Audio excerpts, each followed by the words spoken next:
J'ai clairement sous-estimé le ski de rando. Pour ma deuxième sortie de ma vie, je me suis attaqué au sommet de la Dole. Ouais, la grosse bouboule là-haut. Première étape et pas des moindres, les chaussures. Ensuite, les fixations, le classique. Et là, j'étais parti. Tout allait bien dans les 10 premiers mètres, sauf que très rapidement, j'ai eu le même problème, c'est-à-dire que mes chaussures faisaient que de décrocher de mes skis. Mais grâce à ce gentil randonneur qui m'a conseillé, et ben j'ai enfin compris qu'il fallait clipser vers le haut pour verrouiller la fixe et commencer à partir. Au bout de 30 minutes, j'ai eu un beau point de vue sur la bouboule. Et après, j'ai chopé un gros dénivelé qui m'a mis un peu dans le mal. Mais par contre, la vue était incroyable. Au bout d'environ 50 minutes, je suis arrivé tout proche. Et là, c'était que du bonheur.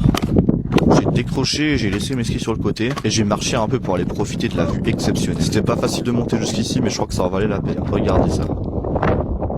J'avoue qu'à part le Mont Blanc, j'ai pas réussi à reconnaître un seul sommet. Ensuite, devinez qui a oublié son sandwich? Et bah c'est moi, donc je me suis tapé une petite barre de céréales pour le midi. Et vous allez jamais croire qui a oublié de prendre de l'eau. Et bah c'est toujours moi. Donc j'ai improvisé avec ma gourde et voilà le résultat. Appétissant ou bof?